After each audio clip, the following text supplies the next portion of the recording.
Okay, today I've got such an exciting little project. It's to show off these fantastic little glass eyes that I'll explain more about later. But let's find out how I needle felted this awesome little dragon. So firstly I'm using two black pipe cleaners and I'm folding them about 1/3 and 2/3. And the first one I'm folding the ends over, I've cut them and folding the ends over, and the second one I'm just keeping it whole, twisting down a little bit. This is going to be the head and the neck, and then putting in the shortest piece that I've cut off, the 1/3 bit, attaching it in the middle, and I'm just twisting the wires together so that these pieces hold together. So we've got a head, body, and the excess is the tail, and the shorter cut piece is the arms and the longer is the legs. So we have this strange little guy. I'm just making sure everything is nicely firmly wrapped together, and then I'm just going to start wrapping this. This is black Corridale slivers. That's the fibre I'm using. It's super easy because it comes in these, well, they call it slivers. It's like strips that make it easier to wrap, but at the same time it is carded, so it does actually felt up quite a lot faster than, say, a tops. So I'm starting on the legs, starting with the lower legs and the upper legs. Now whenever you're wrapping something like this, as I felt it firmer, it's going to end up being thinner, so I always wrap it to make it look fatter and make it look a bit stupid. So there's a little ball wadded up to go onto the front because I want him to have a bit of a fat belly, and then starting winding up the tail. This is going to be a dragon, as you've seen at the beginning, and I'm wanting the bottom of the tail to be narrower and then to thicken up as it goes to the base of the tail. And again we're dropping over, wrapping round where his head's going to be, wrapping around his body. Looked a bit skinny at the back, so I just add a little bit more fleece, and that's all you have to do, is get felting it until it smooths up, but at the same time adding bits until you're happy with the shape. And for his legs, just curve them into a C shape and fold the bottoms out to make him look like he's sitting up nicely. And the head is just a big ball that goes on top of this head and snout area that I've made. I put a big ball on and then I wrap this piece around it. It's like a bonnet, like a lace for a bonnet or something, but until we get this circle on top of his head. Until we get his head as a kind of circle shape. And I just spent about an hour covering over this, felting away. Now for his muzzle, I'm just making a smaller ball here really, and just felting it onto the end of his face. I don't want his muzzle to be too long, it's just going to be a cute little bump.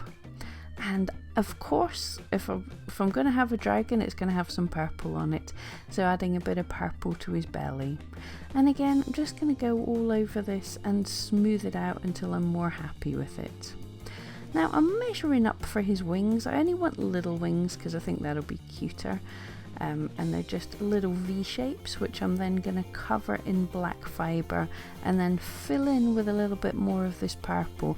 Now it's really kind of fiddly, so another thing you could do here is, if you have pre-felt, you could cut them into the little V and felt that on as the membrane, the skin between his wings, but I just wanted to match up the purple that I had here. So just taking small amounts of the purple, placing it where I want it to be, and carefully felting that in until it's a smooth flat shape without too much being dragged over into the black.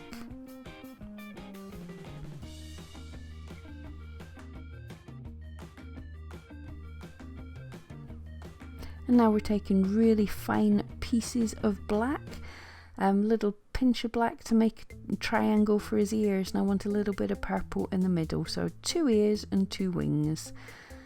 And this is where I'm getting to use these fantastic glass eyes. They're confetti neon eyes, and these ones are in a purple colour. And to attach, I'm just felting through a tunnel through his head and then popping the wire through until it comes out the back of his head. And then once that's out, I make sure that I don't need to trim these are about the right length when they come through, but make sure it pokes out the back, and then I'm just gonna twist twist the end over to hook it into the back of his skull. So reaching through with little needle nose pliers, folding that over, making sure the eyes are in the depth I want them to be, and then I'm adding a little more fluff and felting more firmly into the back so his eyes are nicely buried in, really nice and secure like this, and this way I don't have to use any glue.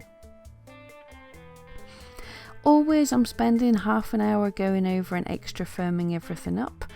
But yeah, once the head is about the shape I want, then popping these ears on, and just look at the angle and the size of them. I like these being slightly oversized. I'm looking at this kind of being a bit of a juvenile dragon. So the big ears, big eyes, little wings and a big belly. And again, holding the wings into the position I want them to be in. I'm adding a little bit of fleece to just make it easier to attach to the body. Just makes it a little less fiddly. And spend a good bit of time making sure this is firmly attached. Bringing the needle in from the wings and down into the body, and from the body and up into the wings, and all round until they're nicely attached, because it's only joining in by a very small area, so I have to felt it extra firm. Now I could have left him like this, but I want a bit more expression. So for his nostrils, I did two little C shapes of fleece that I just felted on top in nostril shapes, and then I felted a mouth shape just by going backwards and forwards in a line over the end of his muzzle to make a mouth shape. And then I decided on even more decorations for him. I wanted some spikes, so I'm making a mixture of purple and black spikes, just pinching them between my fingers to the shape I want and felting them. And the first ones I'm going to use to make eyebrows for him, so just putting them above his eyes. This gives a bit more expression, a sort of cute grumpy look. I think he's ever so cute. Felting them in place in the way I want them to look, and then I just deciding where to stick the rest of these little spikes for him. So some coming off of the side of his cheeks. I've no idea why, I just fancied that.